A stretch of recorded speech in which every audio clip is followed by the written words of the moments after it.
The house we lived in was old, with a big yard in the middle. In the center of that yard stood a huge oak tree. Wooden fidgets hung from its branches, and every summer, after lunch, we would sit under it and play. The tree was so large that its shadow covered us from the hot sun. One evening, we came back from a wedding. The music and noise were still in our ears, but the yard was quiet. We sat under the tree as always. That's when we noticed the fidgets moving, though there was no wind. At first, we laughed, but then one of them turned and pointed straight at us. The branches creaked. The soil under us was wet, though it hadn't rained. Some of the flower petals we dropped from the wedding stuck to the ground as if glued by moisture. And then we saw her. A girl, standing among them, her thin arms stretched toward us. Her voice was soft, almost breaking. "Please don't go. Not tonight."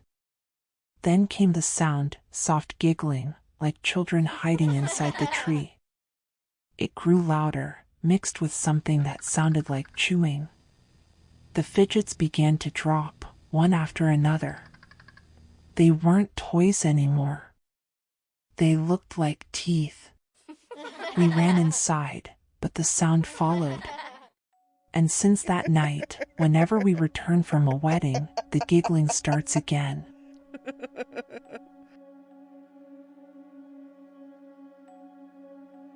When I started my new course, I needed somewhere close to the college.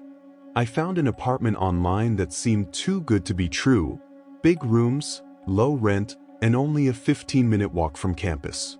The photos showed clean walls, wooden floors, and plenty of space. An older man met me at the door, polite but reserved. He passed me the keys and pointed out each room. Everything was exactly as pictured. There was just one thing: a door at the end of the hallway with a heavy brass lock on it. "That room stays closed," he said. "Don't try to open it. Everything else is yours." I thought he meant it was a storage room or had some problem with the floorboards. I nodded and didn't ask questions. A cheap place so close to my classes felt like a stroke of luck. For the first few nights, everything was normal. I unpacked, set up my desk, and started cooking my own food. The apartment felt quiet but comfortable. Then, around the fourth night, I began noticing sounds from behind the locked door. Very soft, like someone moving a chair or brushing fabric across the floor. I tried to tell myself it was pipes or the building settling. By the end of the week, the noises became clearer, a low rustle, sometimes a faint tap. I started walking past that door faster. One evening after studying late, I came home tired and curious. I knelt down near the door and pressed my ear to it. Nothing. No sound at all. The lock looked old but not impossible to open. I stood up, feeling stupid, but the thought of that door wouldn't leave my head. Why would the owner leave one room locked but rent out the rest? What could be in there? On the sixth night I gave in. I fetched a small screwdriver from my bag and fiddled with the lock until it clicked. The door swung open a few inches. The room was dark and smelled faintly of smoke. I reached in to flip a switch, but there was no light. The only thing I saw in the dim glow from the hallway was a cracked mirror leaning against the wall. I shut the door quickly and locked it again, heart racing. That night, I woke up around 3 a.m. My room was cold, though the heater was on. At the foot of my bed stood a woman. Her face looked burned, skin dark and uneven, hair hanging in patches. Her eyes were bright red in the dark. She didn't move, only stared at me. I couldn't speak or lift my arms. It felt like my body had turned to stone. After what felt like minutes, she faded back into the shadows. Since then, it's the same every night. I wake up and see her somewhere in the room, by the corner, near the door, or beside the desk. Always watching. Her red eyes never blink. I tried calling the owner the next morning, but the number he gave me no longer worked. When I asked the building manager, he said no one by that name owned the apartment. The lease papers looked real, but now I'm not sure who signed them. I've tried to leave, but every time I pack my things, something stops me. Sometimes the door won't unlock. Sometimes I get dizzy and have to sit down until morning. I don't know what that woman wants. All I know is I shouldn't have opened that door.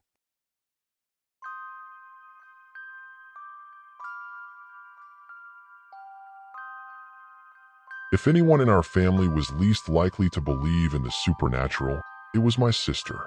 Yet, after her hospital stay last year, she admitted something that continues to trouble her. She had been admitted to a small hospital, nothing fancy, just a few wards and private rooms. The surgery went fine, but she had to stay for recovery. They placed her in a 2-bedroom. She was by the window, the other bed empty when she arrived. The first night, everything was normal. Nurses came in and out, checking her vitals, giving her medicine. She was groggy but alert. Sometime around midnight, she woke up and noticed someone in the other bed. A little girl, maybe 7 or 8 years old, sitting cross-legged on top of the sheets. The hospital didn't admit children on that floor, and certainly not in her room. But she looked real, long dark hair, a pale hospital gown, feet bare. The girl was quiet, watching her. My sister thought maybe she was dreaming. She turned on her side and closed her eyes. When she looked again, the girl was gone. The second night, it happened again. My sister woke to the sound of soft breathing that wasn't hers. She turned her head and saw the girl crouched on the floor between the 2 beds. The girl was facing the wall, whispering something too low to understand. My sister pressed the call button for the nurse. But when the nurse arrived, the girl had vanished. The nurse said she must have been seeing things from the medication. By the 3rd night, my sister was frightened to fall asleep. She tried to keep the TV on for company, but around 2 a.m. the screen flickered and went black.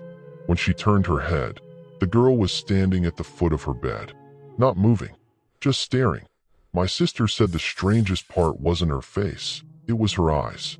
Not glowing, not bleeding, nothing dramatic. Just very wide, like someone who hadn't slept in a long time.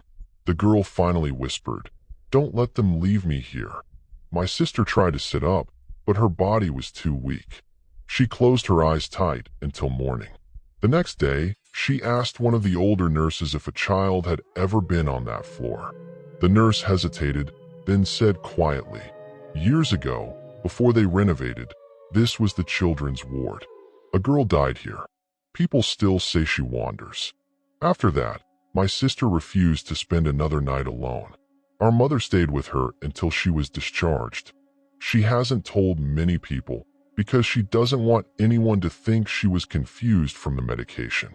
But whenever she talks about it, her voice drops lower, and she says the same thing every time. She didn't vanish like in stories. She just stood there, watching, as if waiting for me to give her permission to stay.